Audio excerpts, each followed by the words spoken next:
Fair point. And I remember, and you mentioned how, making a martyr out of the left, only emboldens them. But the thing is, huge right-wing figures such as yourself wouldn't sympathizing with the left, or, well, I'm not saying you are, but wouldn't showing some sort of sympathy, like, embolden them as well.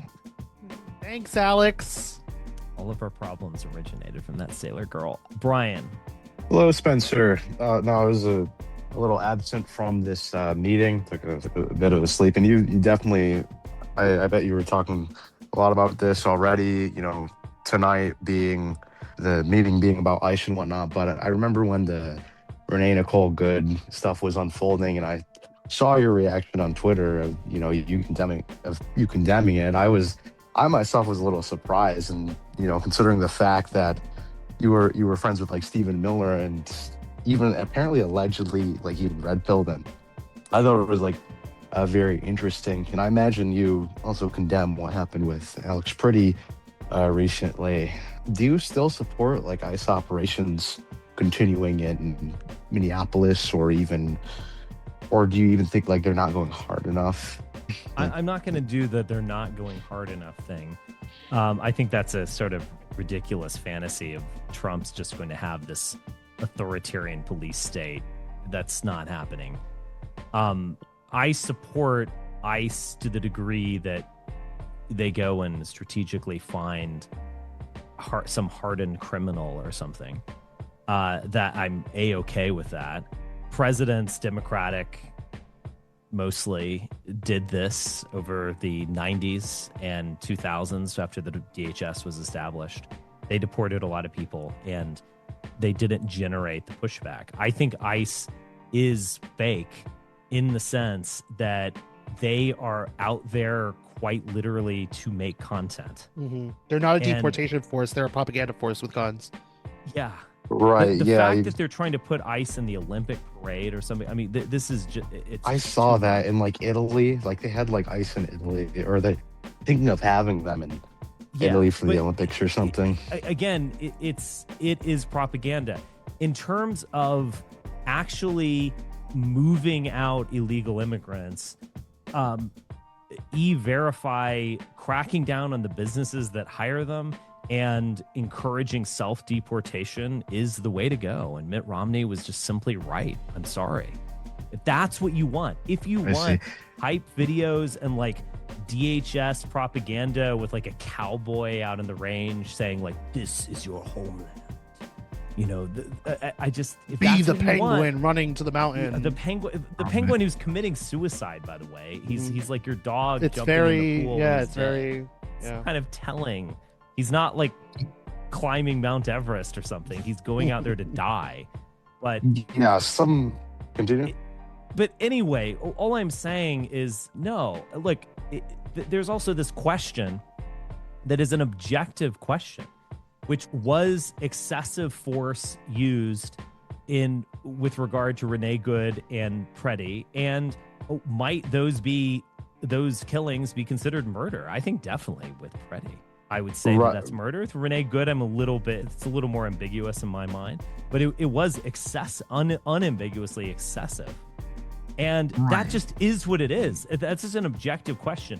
If you can't see beyond like partisan hackery, then I don't know what to tell you. Like we've got to be serious about these things. And no, I don't want to give police the go ahead to shoot people like they did Pretti or run over people. I mean, we live in this country. This is domestic. We're not just like going to Venezuela and taking their oil.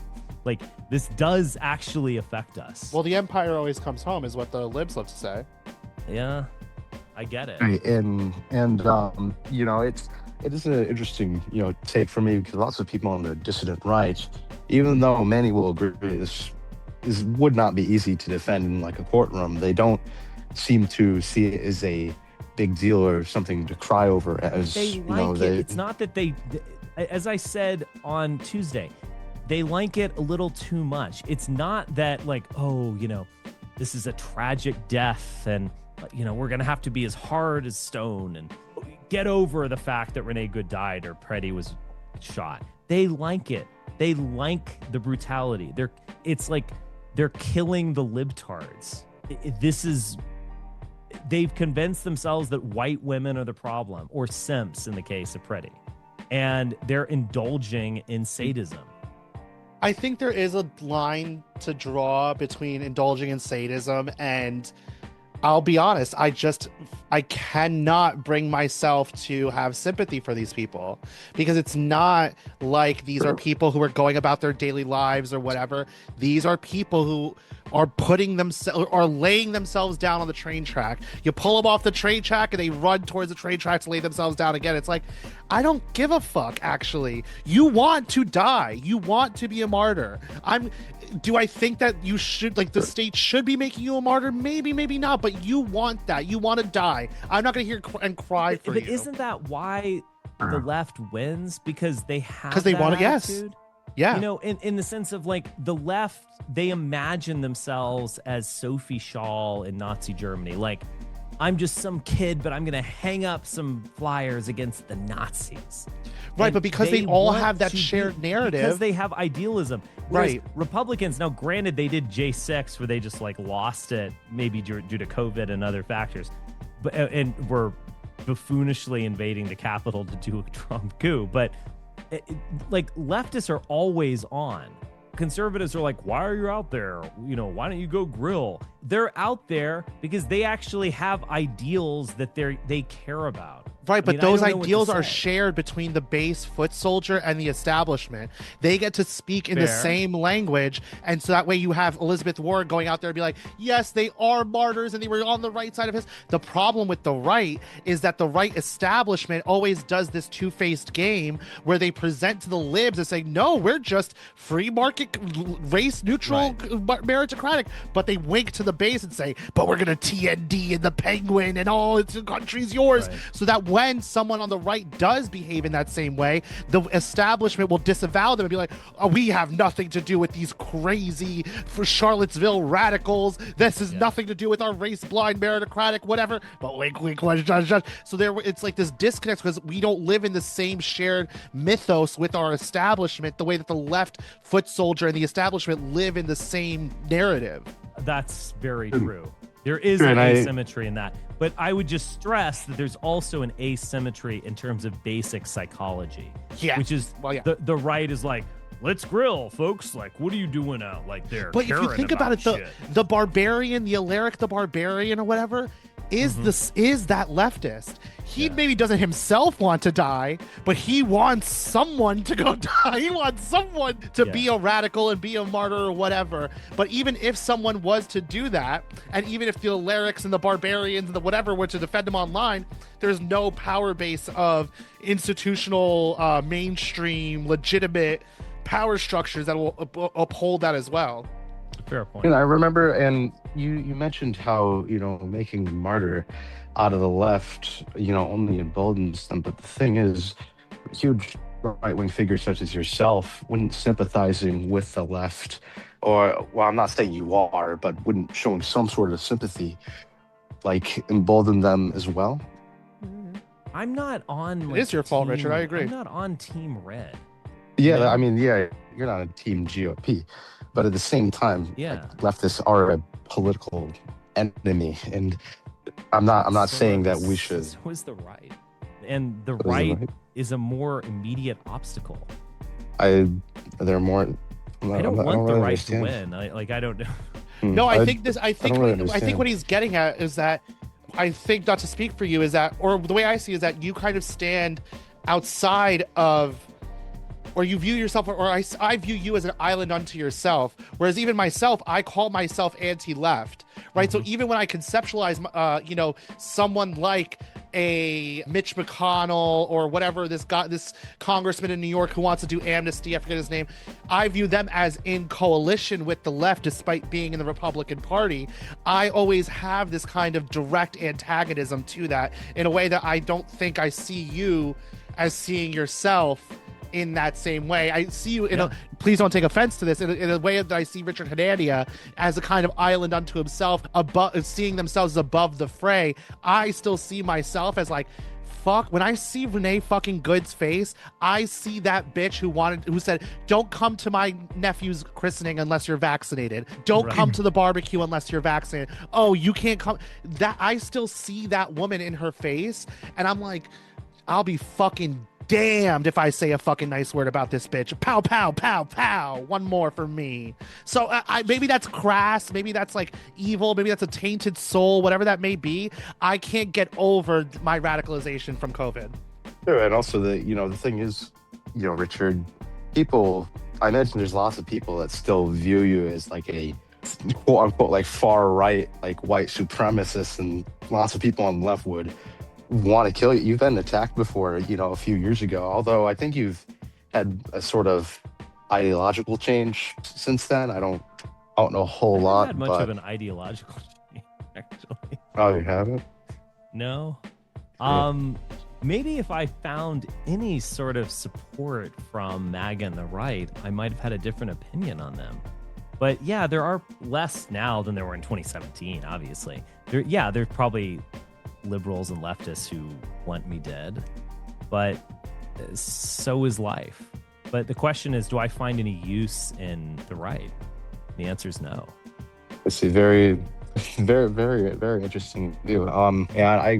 I found this out fairly recently. You were like friends with Stephen Miller. Is it true that you were the one that red pilled him, or? You could say that. I mean, Stephen Miller was going places before he ever met me in person. And he was also connected before he ever met me in person. He was writing op-eds for the Duke Chronicle, and he was connected to David Horowitz and so on. So I joined a group as a graduate student. I joined the Duke Conservative Union because I sort of needed some right-wing fresh air. Wokeness can be stifling, despite what I was saying an hour earlier or so. And I organized this immigration debate with him, and yeah, we were friends. I was a young graduate student. I mean, I was like, I don't know how old. I'm like 5 years older than he is, or 4. We're kind of the same age, and yeah, I mean, I sort of red pilled him in some way. I was definitely pushing him in other directions because Stephen at the time was like a Bill O'Reilly culture warrior or whatever. Now, Stephen also instinctively jumped on the right side, and I mean that in the sense of the correct side of the Duke lacrosse case, immediately. And so he does have certain instincts. And so I don't know the degree to which I fundamentally changed him. Would he have succeeded if he had never met me? Probably. But did I push him in a little bit of a different direction? Probably. Very interesting. But yeah, I like Stephen. I mean, he's it's funny. I kind of get along with the more hard-nosed Jew. There's a sort of right-wing Jewish type that I've always just sort of gotten along with. I don't know why. I did get along with him. Very interesting. But yeah, that it kind of shocked me to hear you say you don't really side a whole lot with the right. I mean, I just you might disagree with me, or you might agree with me. I am worried of some sort of future Jacobin or Bolshevik revolution going on in the U.S. And if they eventually win, they could go after thousands of people, and any ideologically aligned right-wing person, such as you or me. This sounds like fear-mongering, but it is true. This is what happened during. I'm not afraid. Yeah. And I remember COVID. It was basically. I was on the libtard side of COVID. Do you forget? I was the one telling you you're not getting into the barbecue unless you're doubly vaxxed. Oh, Lord have mercy. If you said it, I would have done it. It's the person saying, it's not Renee Good's face. It's exactly. My mustache telling you to do that. But no, I mean, I think we should revisit COVID at some point on a podcast. I mean, you might even enjoy talking about it. It was a time, and it now does seem sort of like ancient history in many ways. But to go back to what you're saying, I'm not gonna the left wants to kill me or so. I don't know what to say. I'm not afraid. And if there's going to be a Bolshevik revolution, then that needs to happen historically. Yeah, it's already happening. We need to go through. What do you think the whole do you wanna monopolization thing is? Hold back that logical development of what this country is? I mean, I don't know. The only way out is through. Marx was right. Lenin was right. Yeah. It is what it is. Very, very, very interesting talk. But before I go, now this is really stupid. My friend wanted me to tell you to say Tom makes the best pizza in New York. What? Atomic? No, Tom. Tom makes the best pizza in New York. He wanted you to say that. Should I say this? Is this going to be like cut into some? They're gonna play it backwards. It's like sleep with me. Like That's what I don't know why he told me to say he literally he subscribed to your Substack. He could have went on and talked to you and asked you to say that, but I don't know. Tom makes the best pizza. There we go. Well, Thank you very what the much. fuck if you're doing advertising saying check out the Benny and Basil show on YouTube on Saturday? What Check the out fuck? the Benny and Basil show on YouTube. Clip it, clip it, clip very it. cool. Very nice, very nice. So thank you very much, Spencer. Please don't misuse that because I'm No, just no, I throwing you a won't. bone here. I'm being generous. Yeah, Clip it. It's like check out Basil's bone on Yeah. YouTube. Just chop it up and like remix it. Very nice. We have Thank you fun very here. much, We have Spencer. fun. Yeah. Yeah, have a good night, All Spencer. right.